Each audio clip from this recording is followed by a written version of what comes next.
सुमंत खाली रथ लेकर अयोध्या में पहुँचे। लोग दौड़ दौड़कर पूछते, मंत्रीवर राम कहाँ हैं? राम लक्ष्मण और सीता को कहाँ छोड़ आए? सुमंत नीची गर्दन किए बिना बोले ही राजमहल की ओर बढ़ते गए। उन्हें अकेला आते देखकर रानियां भी जोर जोर से रोने लगी। राजा ने भी पूछा, बेटा राम कहाँ है? पुत्री सीता न जाने कैसे रहती होगी। राजा अनाथ की तरह रोने लगे।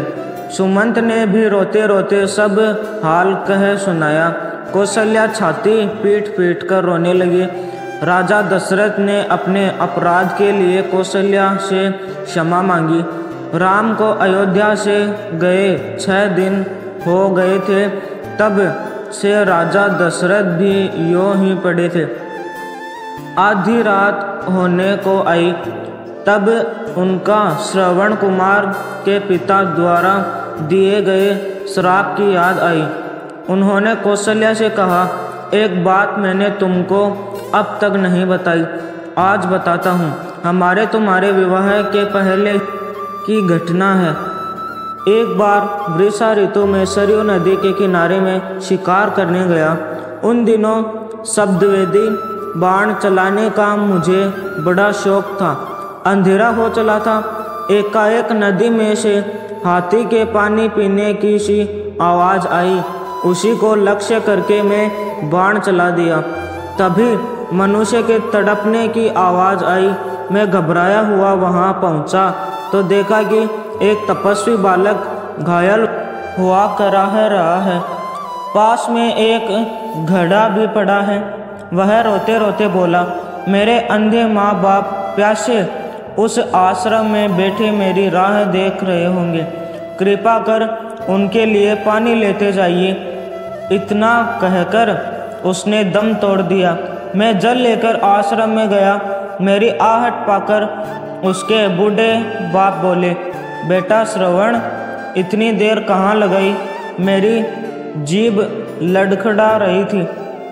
मैं डरते डरते बोला, मैं श्रवण कुमार नहीं हूँ, अयोध्या का राजा दशरथ हूँ। गलती से मेरा बाण उसे लग गया है और अब वह इस संसार में नहीं है। यह सुनकर वे करुण विलाप करने लगे। मेरे साथ वे नदी के तट तक आए। उन्होंने पुत्र को जलांजलि दी और मुझे श्राप दिया, हे राजन, पुत्र के वियोग में जैसे आज हम मर रहे हैं वैसे ही तड़प तड़प कर तुम भी मरोगे।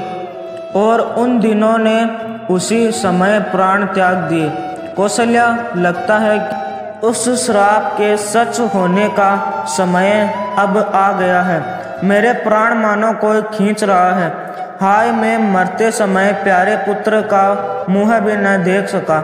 मैं बड़ा अभागा हूँ, अपने किए का फल भोग रहा हूँ। हा राम कहते हुए दशरथ ने प्राण त्याग दिए। रानियां राजा के बलपुरुष का वर्णन करते हुए करुण स्वर में विलाप करने लगे। मंत्रियों ने राजा के शव को तेल से भरे कड़ाह में रखवा दिया।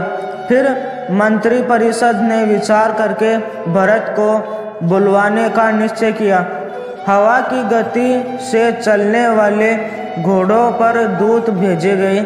उनसे कह दिया गया कि कई देश में पहुंचकर केवल इतना कहे कि आवश्यक कार्यवश गुरु ने भरत को तुरंत बुलवाया है।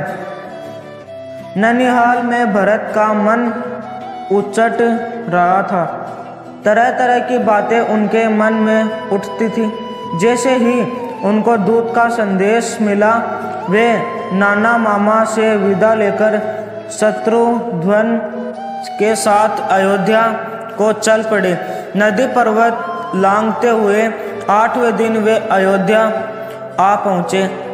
नगर में चारों ओर सन्नाटा था। बाजार बंद थे। नगरवासी भरत को देखकर मुंह फेर लेते थे।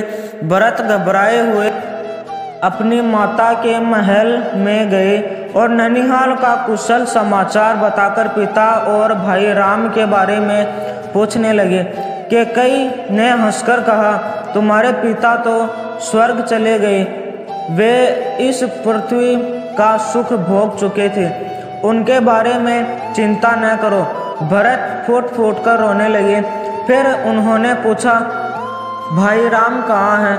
कैकेयी ने हंस हंसकर अपने वरदान तथा राम लक्ष्मण और सीता के वन जाने की सारी बातें कह सुनाई।